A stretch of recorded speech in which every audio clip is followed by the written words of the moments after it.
Página 1. El misterio de los hititas, por C.W. Ceram, 1955.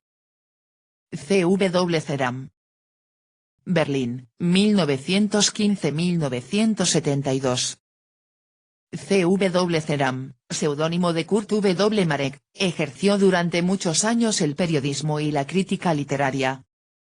Posteriormente, fue redactor jefe de Die Welt y director de publicaciones de la editorial Ernst Rowohlt.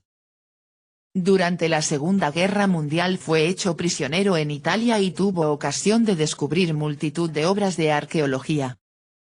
De su interés en presentar estos libros a aquellos que no tuvieron tiempo para conocerlos nació Dioses, tumbas y sabios, que le haría famoso en el mundo entero.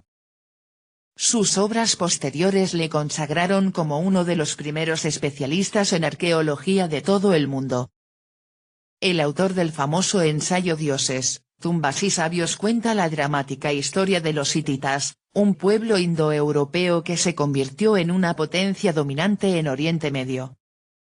Su enfrentamiento en Egipto con Ramsés II por el control de Siria dio lugar a una de las mayores batallas del mundo antiguo. La caída del imperio hitita fue repentina y sus registros históricos escasos, hasta que el descubrimiento de las tablillas cuneiformes proporcionó una rica fuente de información, en la que se basa este trabajo. Una saga muy rica en giros dramáticos y apasionantes relatos detectivescos de investigaciones arqueológicas. 0.0. Introducción. Esta información sobre el descubrimiento del imperio de los hititas constituye un libro completo por sí solo. Podría muy bien ostentar el título de Libro de las Rocas, en cuyo caso se agregaría orgánicamente como quinto libro, a los 4 anteriormente publicados y que hace algún tiempo reunía en una novela de la arqueología bajo el nombre de Dioses, tumbas y sabios. En ella describí la historia de 4 eras de la civilización, pero no a la manera directa y minuciosa de los historiadores, sino antes bien dando un rodeo que me permitiera poner de manifiesto los métodos a menudo novelescos del investigador, gracias a los cuales fue posible redescubrir aquellas antiguas civilizaciones.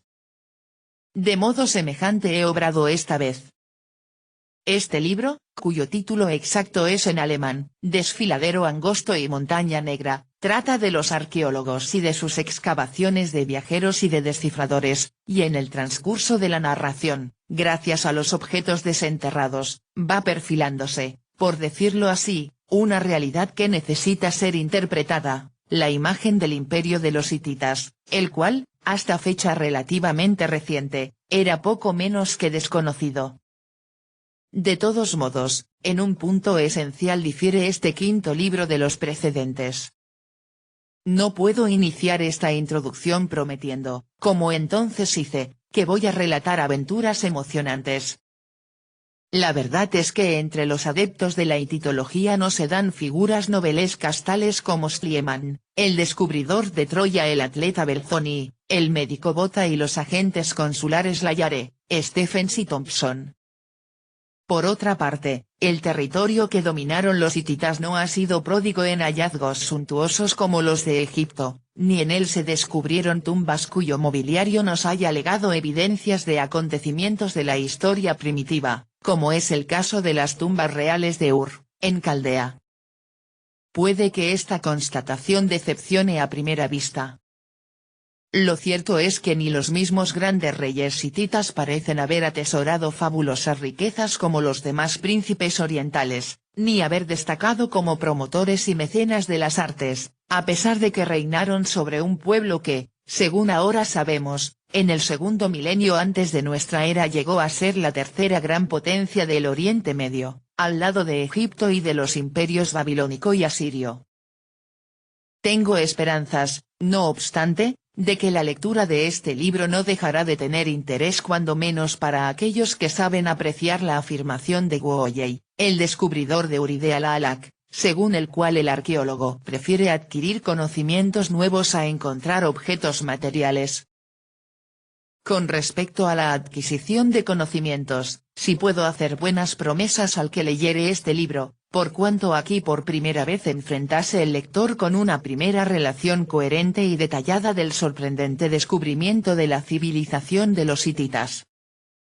En la bibliografía de que se disponía hasta fecha muy reciente, esta cuestión se ventilaba en unas pocas páginas del prólogo, mientras que aquí será revelado un mundo antiguo verdaderamente nuevo por lo desconocido, un mundo que no figuraba aún en nuestros manuales de historia.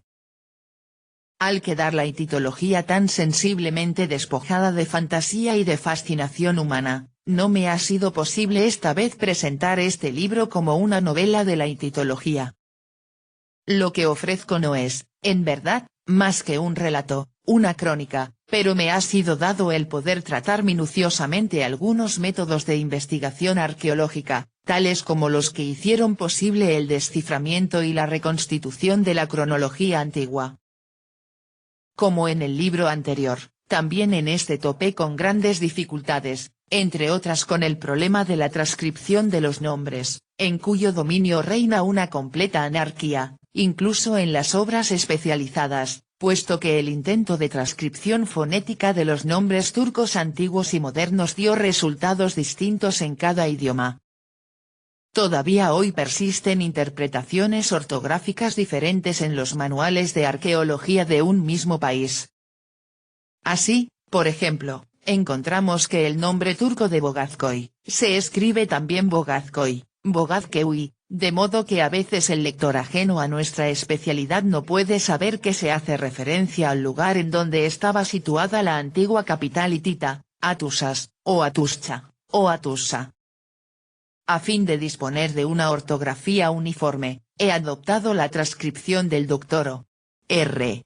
Gurney, de la Universidad de Oxford, por considerar que constituye la mejor combinación y la más legible entre las distintas concepciones sustentadas por los ingleses y los alemanes. Pero en el caso muy frecuente, de existir modos completamente diferentes de escribir algún nombre, así por ejemplo, Sengirli por Zingirli o Zengirli, he dado cabida a todas las grafías en el índice, remitiendo al lector a los nombres empleados en el libro. De la misma manera he procedido con los nombres modernos de localidades antiguas, de modo que al lado de Tela Chana se halla la referencia de la antigua Alalak. Para terminar esta introducción séanme permitidas unas palabras de agradecimiento. Me hubiera sido totalmente imposible el escribir este libro sobre una exploración que está todavía en plena actividad, de no haber tenido ocasión de recorrer los lugares donde se realizan las excavaciones más importantes.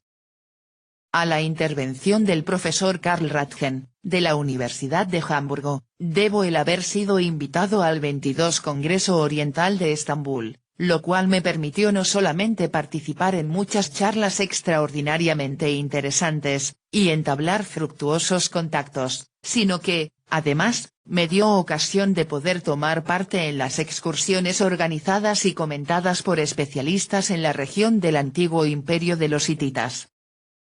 De este modo pude estar presente en la primera visita a través de Maya Uyuk teniendo por guía al director de las excavaciones, el Dr. Amit Zubeir Kosay, exdirector general de Museos y Antigüedades de Turquía. Estoy muy agradecido también a la señora Nimeto con diéresis ZGU con diéresis C con cedilla, esposa del entonces director de las excavaciones de Kultepe, por las explicaciones que tuvo a bien darme. Gracias al profesor Kurt Vittel, actualmente director del Instituto Arqueológico Alemán de Estambul, me fue posible trasladarme por primera vez a Bogazkoy y a Yazilikaya, donde él dirigió las excavaciones de 1931 a 1939. Fue también el mismo profesor Vittel quien en el transcurso de nuestras largas conversaciones en Estambul me facilitó la primera información sistemática sobre las recientes investigaciones realizadas y me inició en la historia hitita en general, un terreno casi impenetrable sin guía. Pero, sobre todo, rindo homenaje de gratitud al Dr. Helmut Th. Bossert, de la Universidad de Estambul, el descubridor de las ruinas de Karatepe. Desde un principio pude contar con su más decidido apoyo, y durante el otoño del 1951, hasta que se inició el periodo de lluvias, fui huésped de la expedición. No debo seguir sin dar las más expresivas gracias a los miembros de la Sociedad Turca de Historia, a la Dirección General de Museos y Antigüedades de Turquía y a la Facultad de Letras de la Universidad de Estambul, que me han prestado todo su apoyo para el buen éxito de mi cometido. Jamás podré olvidar su hospitalidad en plena selva y aquel ambiente de cordialidad en que se desarrollaba la labor, las conversaciones nocturnas de sobremesa, acompañadas por el eco lejano del aullido de los chacales, y las largas discusiones que sobre los nuevos hallazgos sostenía con el Dr. Badir Hakim, con el Dr. Alet Campbell, con otro huésped de la expedición, el padre Okayagan, que luego sufrió un accidente mortal frente a Bagdad, y con la doctora Muibe Darga, la discípula más joven del profesor Bossert. También quiero recordar al Dr. Badir Hakim y a su esposa la señora Handan Hakim, los cuales no solamente fueron los más perfectos anfitriones que uno imaginarse pueda durante mi segunda estancia en el Karatepe el año 1953, sino que, además, el Dr. Hakim tuvo la deferencia de examinar un primer proyecto de este libro, y tanto a él como al Dr. Franz Steiner, actualmente en la Embajada Alemana de Ankara, les debo innumerables e importantes sugestiones. Y, por fin, debo hacer constar también que me prestaron la mayor y la más cordial ayuda, una vez hube terminado este libro, de nuevo el profesor Th. Bossert y la doctora Margarete Riemschneider, de Schwerin, al corregir las primeras pruebas, y así pudieron eliminarse algunas faltas que inevitablemente se habían deslizado en la obra. C. W. Ceram. Marzo 1955. Página 8.